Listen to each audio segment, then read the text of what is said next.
We passed beneath the arch and entered a massive space cloaked with gloom. I had never seen anything like it before. A huge building lit only by a faint light from a distant window. Pebble gave a sharp gasp. Luke let out a strange whizzing noise. I was frozen to the spot, unable to breathe for a moment. The thick, heavy air tasted of death. Gradually my eyes adjusted to the dense gloom. I looked up and around in awe.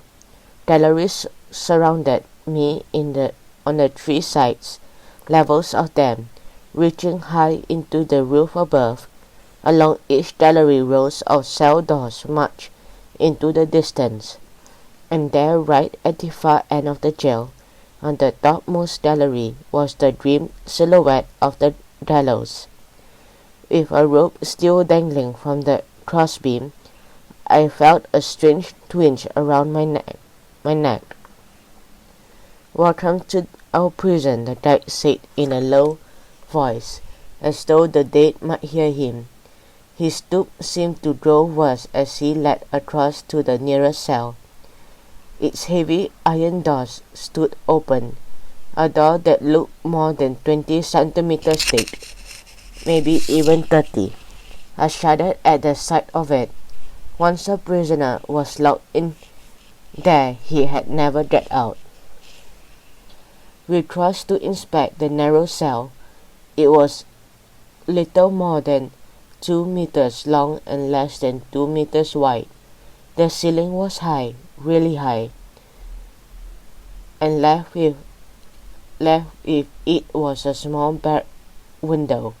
Whoever was locked in the cell could never see out.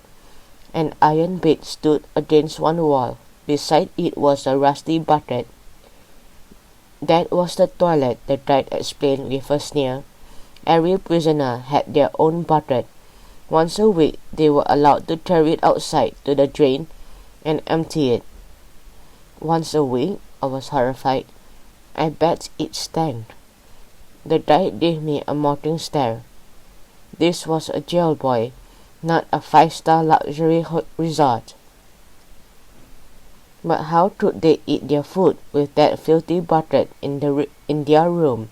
I wondered out loud. Yuck, Luke shuddered. Did the prisoners ever get a bath? A shower in cold water once a fortnight, and only if they behaved themselves, the guard replied.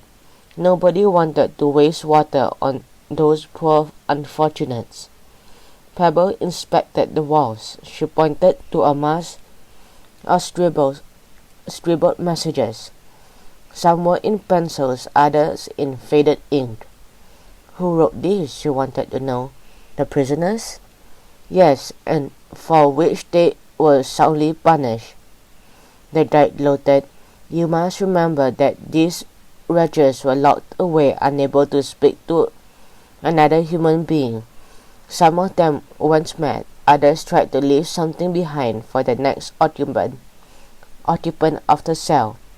One poor man had been counting the days of his imprisonment. 8.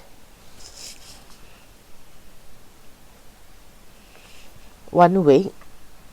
Luke asked. 7 years, more likely.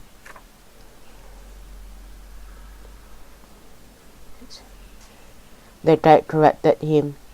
Other prisoners had written odd little messages, or some almost poetry.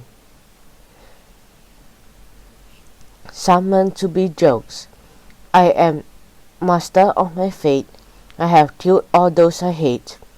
Home sweet home, the grim reaper cometh to take me away. Hurry, old friend, and end it today. Another prisoner wrote one simple word that must have summed up his feelings. Revenge. What was not clear was whether the prisoner thought his jailers were taking revenge on him for his crimes, or whether he wanted to take his revenge on them for hanging him. Luke was clicking away with his digital camera. Suddenly he stopped and tapped my arm. He pointed to the strangest message of all. If you notice this notice, you will notice that this notice is worth nothing. I didn't want to read anymore. It was horrible seeing what dead people had strawed before they met their fate.